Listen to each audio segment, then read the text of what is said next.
So in this video, I wanted to take a quick look at a very cool ballpoint that you probably haven't seen before.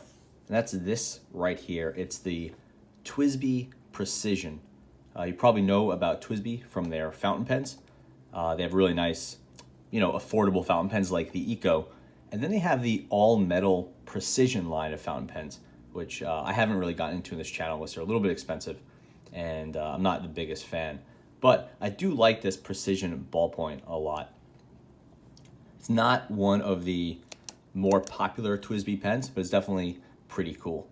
It sells for about $25. You can buy it direct from Twsbi or from Amazon, places like that.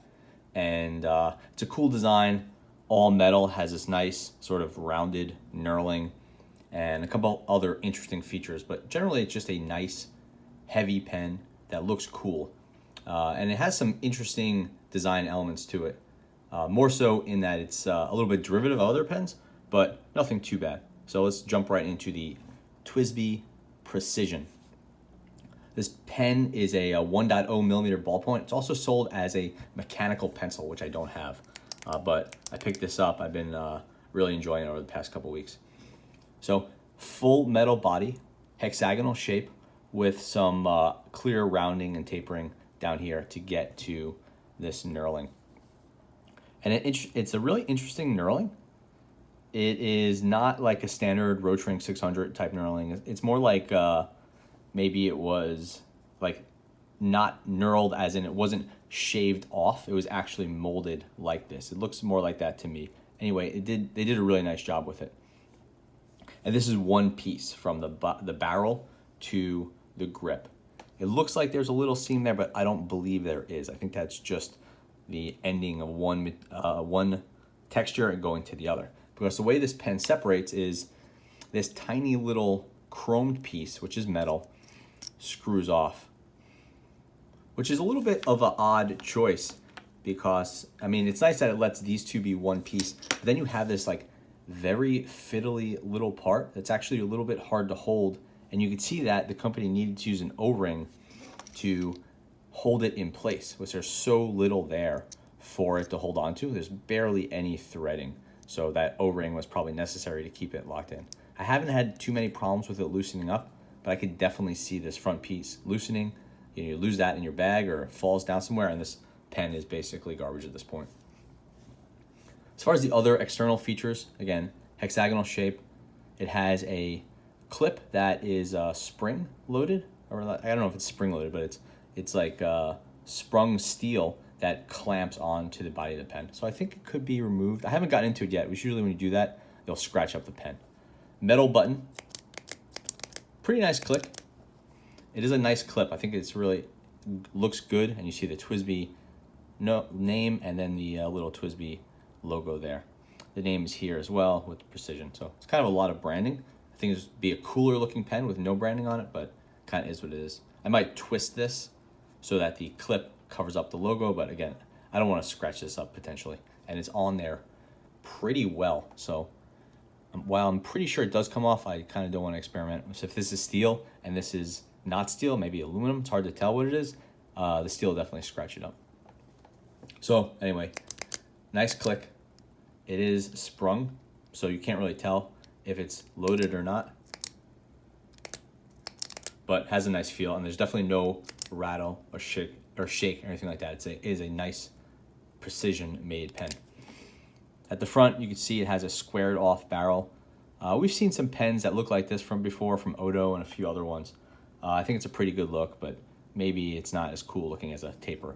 Up to you.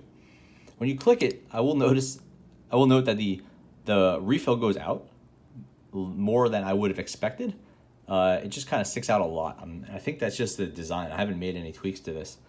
And it doesn't affect performance. It just, I think, looks a little bit odd to my eye. Again, you could give this piece a twist and the front will come off with the spring. Inside, we see it uses a Parker style G2 refill, so just a standard refill.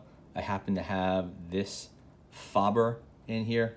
It's just, it's just a fine refill. It's nothing special. You could have an Easy Flow or whatever you want in there. Again, it's a very standard shape, and I have no problems swapping out the refill. Everything seems to fit. So I think that about covers it. It's a nice, well-made pen. Maybe not super distinctive, but fun to write with. A little bit on the skinny side. I do have a real soft spot for the knurling. I don't think it's the highest performing knurling, but let me just, it does look very cool to me. So nice pen, and for $25, it's kind of in the ballpark of what you'd expect a full metal pen like this to be. And now let's get into a couple different comparisons. My first comparison when I think about this pen is the Caran d'Ache. This is the 849, and this is obviously a hexagonal pen, all metal, just like this. And I kind of think of the two together because for me, it is the clip design. They're both clamped on there. They just look very similar to me, both hexagonal, both, about the same diameter. I think the Caran d'Ache is maybe a hair larger, but very similar. This pen also uses kind of a unibody design, but this one has the button come off, which adds a lot of complexity to the top, but I think is actually a better design. The next pen I think is really close is obviously the Rotring 600. I'm sure a lot of people are waiting for me to pull this pen out. This pen, obviously, also hexagonal, famously hexagonal. Also has knurling, but this has more of a true, like a rolled knurling. This one also has the cylindrical front. This has, the Twsbi has some stepping. This one has a simpler design, but both are pretty effective. And just look at this, how far the Twsbi goes out versus the Rotring. The Rotring has a really nice extension. Twsbi, to my eye, just looks like it just sticks out a little bit too far. But again, it doesn't affect performance. And then both the pens have that sort of clamp-on steel clip. I think the Rotring does it a little bit nicer, but it's nice that Twsbi went ahead and chromed it. Looks pretty cool. And then lastly, I would just note the Twsbi, to me, is a really close match to these old school pens and pencils, but in this case a pencil, from Criterion. They're both all silver, both have the clamp on clip, both have sort of the knurling at the front. I don't know, just like when I see the two, I think of them as being somewhat reminiscent. From a size comparison, here is the Twsbi Precision. I'll just line them up at the bottom.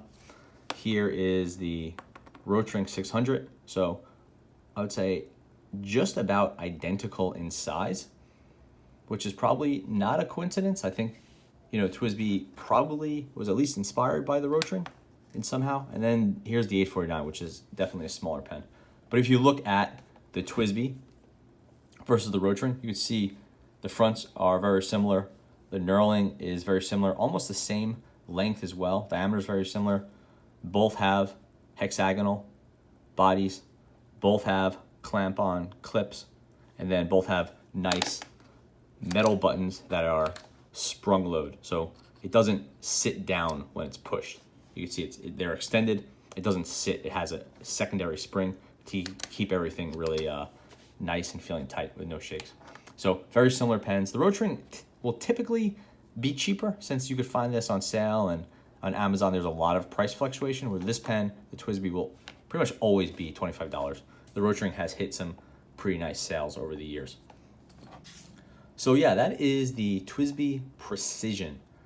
Yeah, it's a really nice pen, but unfortunately it's really in a really competitive category. So I can't say I would recommend it over the Rotring 600. I do prefer the Rotring 600. For me, it's a toss-up whether I would get the Caran d'Ache or the Twsbi. For me, I'm probably leaning towards the Twsbi. I just like the size and weight a little bit more, but I think the Caran d'Ache is a nicer looking pen. I'll do a quick writing sample, even though it doesn't use a Twsbi refill, at least this one doesn't. So maybe this isn't hugely indicative of what you're gonna get, which you could put any Parker style G2 refill in there. But anyway, so this is the Precision Ballpoint from Twsbi. Again, Twsbi, we all know, is known for their fountain pens, so having a Twsbi ballpoint is a little bit of an odd thing. This is using a Faber-Castell ballpoint refill, which is kind of like an old school oil-based ballpoint. It's not a hybrid or anything like that, and it kind of is a little bit of a gummy writer. It's really not my favorite. I would definitely recommend using, I mean, I wouldn't hunt down the standard Rotring refills, but to me, they're just a little bit better. And then obviously, because it's a Parker style G2 refill, you can go crazy with what you put in here. Like here's a Cran d'Ache, but I have a needle tip in there. This is like a Otoya gel or something like that. I'll open it up and we'll see. Yeah, it's the Otoya refill, which is pretty solid, no complaints. But the point is, you could get a much more interesting refill in these pens, and that's one of the biggest advantages of having a Parker style G2 refill. So yeah, that is the Twsbi Precision Ballpoint. Pretty cool pen, but not a must buy.